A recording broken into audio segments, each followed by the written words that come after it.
As I come up to the shop today, this is the winter solstice, the shortest day of the year and the longest period of darkness you get all year. This time of year, we like the warm, inviting glow of candles in the house. We burn a lot of candles.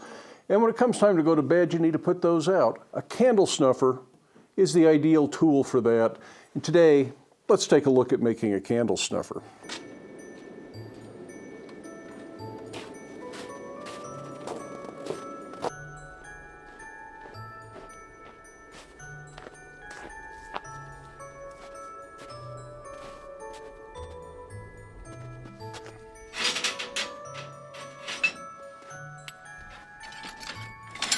Found some suitable material in the cutoffs rack, and we should be able to make a nice candle snuffer out of this. Little piece of 3/4 inch black pipe, about 2 inches long, and a piece of 5/8 round bar. The length doesn't really matter on that because I'm not going to use the whole thing anyways. For tapering pipe, it's a good idea to support it more than just the flat of the anvil. Even with this V-swedge, you can see how it really wants to collapse. So you have to be very careful, keep it moving, and don't work in one spot too long, or you'll create wrinkles that are almost impossible to get out later. With persistence and a light hammer, this will start to shrink down. You get a pretty even taper. As it tapers, it's actually upsetting the wall of the pipe, so it gets a little bit harder to forge or offers more resistance to the hammer and becomes less likely to collapse in subsequent heats. This V-swedge is perhaps a little bit deep. It's starting to interfere with the hammer blows, and I can't quite get the hammer in there. So at some point we're going to have to abandon the V-swedge, go to a smaller V-swedge. This one's a steeper angle, but it still serves the same purpose, and we're going to be fine working with this. It pays to have a variety of options in the shop, or sometimes you just have to stop and make a new tool. Luckily, I didn't have to do that for this project. I want to get this down until the hole in the end is about 1/4 inch in diameter. And on the handle, I will put a 1/4 inch tenon on. And my plan at the moment is to thread both of these so I can screw them together, and then I will weld them, and that way the handle will stay on the snuffer part. So to do the tenon, I want to start off by butchering the end to isolate some mass and start creating a nice square shoulder on the end of the bar. This is all pretty standard stuff for creating a tenon. We've looked at doing tenons before. They don't all have to be architectural work. Little projects like this benefit from some of these basic techniques. That shoulder created, I can start drawing that out a little bit and reduce some of the mass. I find that easier to do over the anvil instead of going to some sort of a tenoning die at this point. And then when I go to the tenoning die, it's much easier to just form the final shape and size of the tenon. But having said that, it is time to go to the tenoning die, and this will help round this up. I'm just using a little guillotine tool. I think this is based on what Mark Asprey refers to as a smush-o-matic. And it's a real easy to make tool made out of square tubing, and it fits a 1-inch square bar for the dies. I use 4140 for most of my dies in a guillotine tool. You can do them out of mild steel, but they won't hold up as long. The top will mushroom rather quickly, and it'll have to be ground a lot. Eventually getting so short you'll have to make new dies. If you make them out of something like 4140 or 5160-01, any of those kind of steels, they're going to last a lot longer, and you may never have to replace the tools. I did start with an oversized tenoning die on this just to get it close and start rounding it up. And then I finish it up with a 1/4 inch tenoning die, and that'll bring me down almost to an exact 1/4 inch diameter. At that point, I went ahead and cut that off. I don't need anywhere near as much tenon as I ended up forging. I just need a little stub that I can get a few threads on so that the whole thing can stay together during the welding process. And that is then shouldered up with a monkey tool. This helps create a nice shoulder that's square with the tenon. Now back from the tenon, I want to create a little ball detail. This is just something I'm doing for decorative purposes. It is not functional in any sense on this piece. And I'm using a set of dies in the guillotine tool. I've switched to my Smithing Magician because I have the dies for this. These are just shop-made dies. Drilled a hole through the bar of steel that the dies are made of, and then cut the dies apart.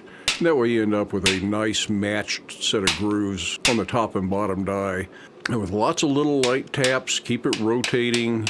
And it takes a fair number of heats. I'm not showing all the heats. I don't remember how many I took for this, but I reheated it quite a few times, and just keep working lightly, and you can end up with a very nice little raised ball detail on things like this with a fairly simple set of dies. I'd really like to make some more dies like this in different sizes. This is a detail I really kind of like, and I would like to explore using it more in different places. I will say that these dies are perhaps a little bit sharp on the outer edges, and they do have a problem with creating cold shuts. To help try to alleviate some of that, I'm going back with a butcher tool and moving that shoulder back a little bit at a lower angle. I don't want a real sharp angle in there, or I'll end up pushing material into that will create a cold shut, and those cold shuts can turn into cracks, so you want to avoid that. Especially on something like this, it has a real transition point. But you can see how that shoulder is moved back. That'll make it a lot easier to get in there and draw this down, because I certainly don't need a handle that's 5/8 in diameter. I want this drawn out to a much thinner handle, maybe 5/16 in diameter, half as thick. I'll go back and make another pass with the little decorative round dies just to kind of clean up that ball after that.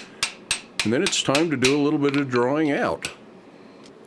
I want to start this at the edge of the anvil where I can really have good control of the shoulder up close to where that ball detail is.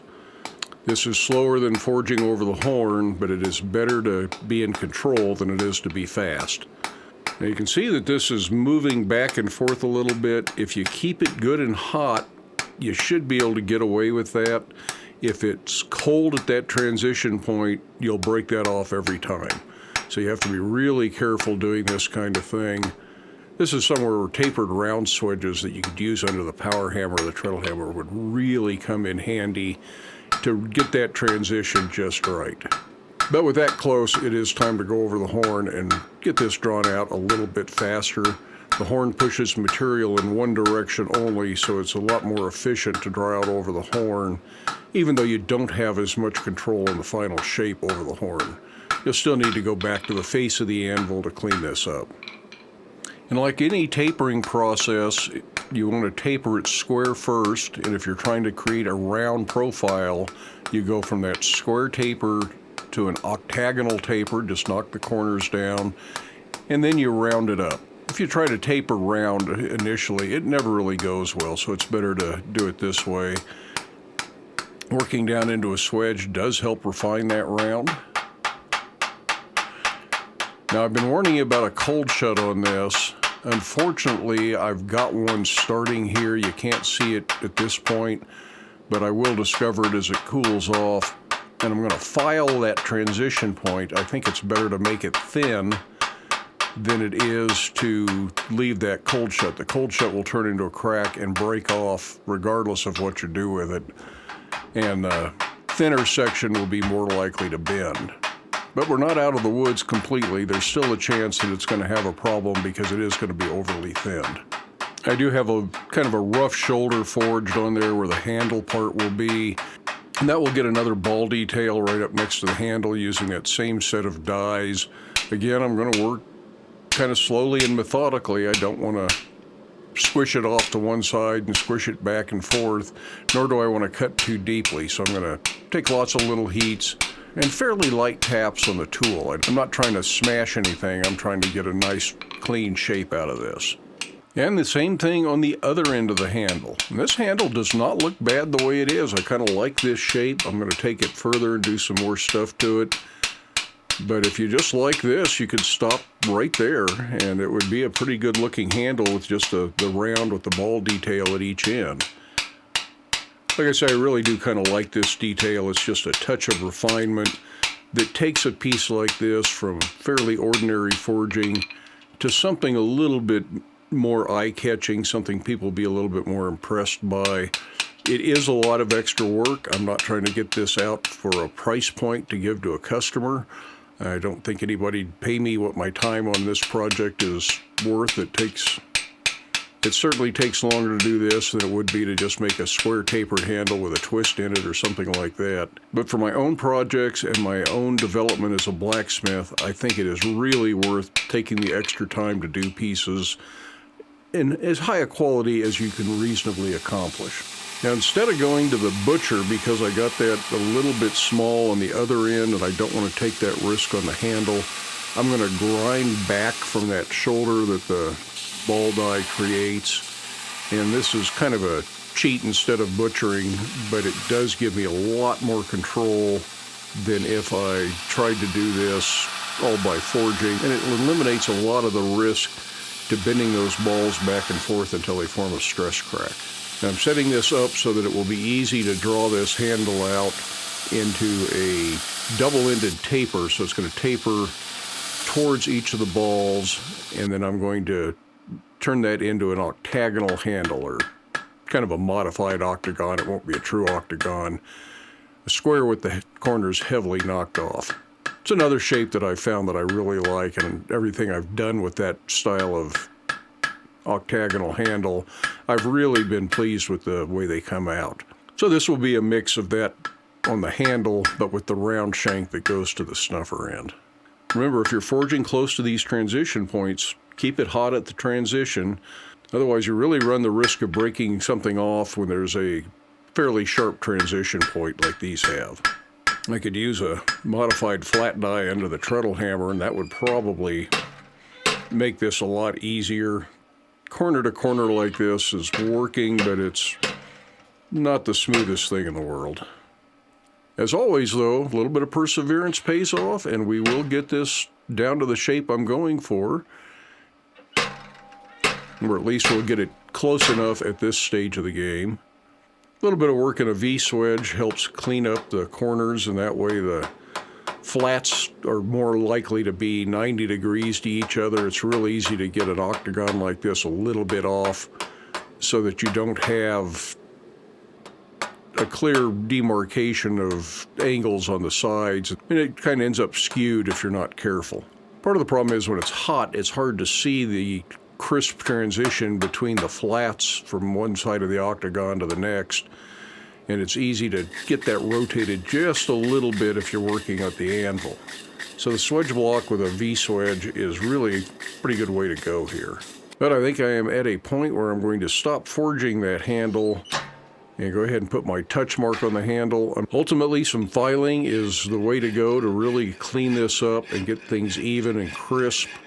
It can be a little bit tedious, but a file can also be a very precise instrument once you get comfortable with them. I am perhaps not as precise as some people, but I'm getting better than I was a few years ago. I start by filing the 4 flats that make the square, and then turn it up 45 degrees and do the other 4 flats that form the octagon portion. That seems to be the cleanest way and the most reliable way to do that. I've also taken the time to grind down the transition point between the ball and the tenon so it'll flow in with the cone for the snuffer. And I'm going to go ahead and put a 1/4 inch thread on there.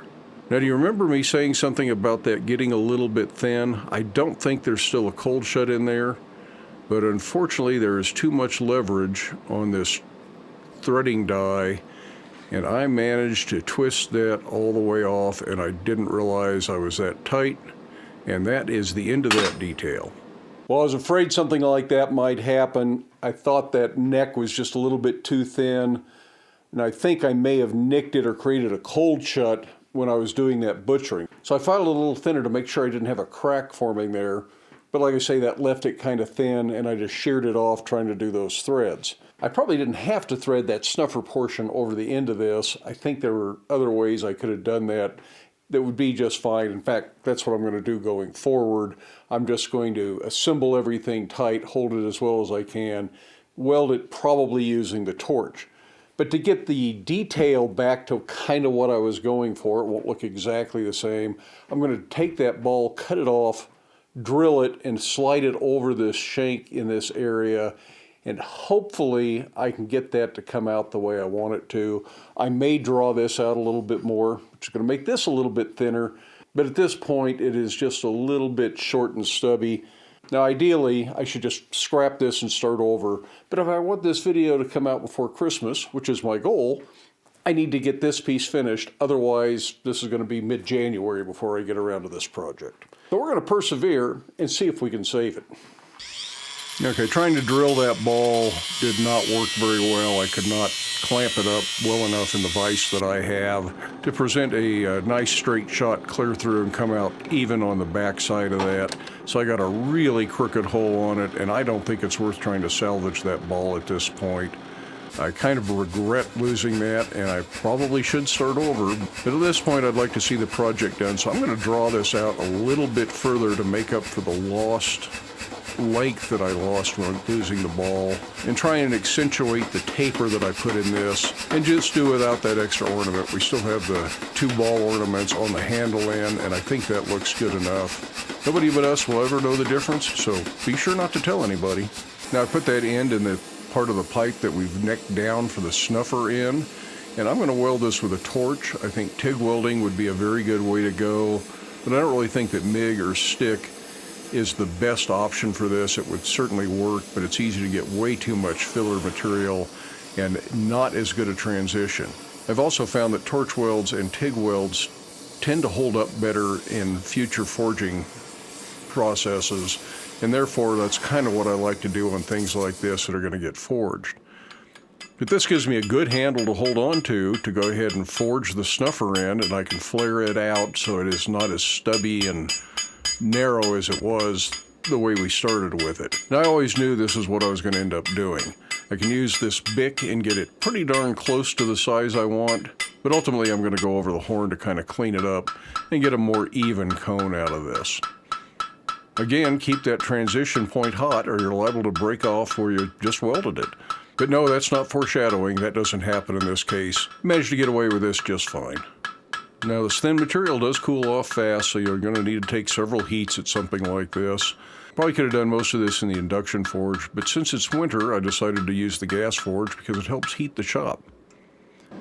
I will cool the snuffer off so I don't damage it or deform it while I'm doing the bending. This could probably get by with just a 90-degree bend just fine, but I want to put a little gooseneck bend in it. I think that's going to look better in the long run. And it takes a little bit of effort. It's hot a little further down the shaft than I really want it to be, and that wants to form a gentle bow instead of a nice clean bend. So there's a little bit of back and forth here. But again, a little persistence, and we get the shape I'm after. It did wind up crooked after all that, but a gentle squeeze in the vise is all it takes to bring everything back in alignment, and it all looks really good at this point. And final wire brushing is all this should need. Well, I should say a final wire brushing and a finish. I'm going to use my usual paste wax finish. This is the stuff from ZH Fabrication. There's a few other people out there now making finishes for Blacksmith since Johnson's went out of business. Just whatever finish it is you like to put on things like this. There's certainly no best option, and you can do it however you want in your shop. That gives us a perfectly functional candle snuffer. Happy with the appearance, it looks good. It just wasn't what I was going for, and I would like to have seen it with that ball detail repeated one more time up here. And I may still go back and do another one of these just so I can do it the way I wanted it done in the first place. It can sometimes get really frustrating when you have to continually find ways to get things done, repair mistakes, fix things that are better off started over just to meet a deadline, whether that's a self-imposed deadline, a customer deadline, or a deadline to get a video out on time. It can be an issue when the creative aspect has to be sacrificed a little bit to meet those deadlines. But nevertheless, this is a fine candle snuffer. There's nothing wrong with this. If I was selling it to a customer and we had not discussed that ball detail, they would never know the difference. They'd be perfectly happy with it. We burn a lot of candles this time of year, so this is one we're going to use in the house, and it really doesn't matter. It's not going to a customer. But I might still make another one just to try out that other detail. So whether you start over on a project when things don't go well, or you find some way to fix it and hope for the best, that's entirely up to you and your shop and whatever skill level you're working at. Like I say, this kind of frustrates me to do this, but I completely understand it, and there's a lot of times where I think it's the right approach. I do want to thank each and every one of you for stopping by to watch the video. I'd especially like to thank my channel members and my Patreon members who provide financial support for the videos. Channel members receive early access, and Patreon members not only receive early access, they receive the videos ad-free. But for everybody, thanks again for watching the videos. You're what makes Black Bear Forge successful. I hope you have time in your day to get out to your shop, make something, but stay safe, wear your safety glasses. We'll see you for the next video.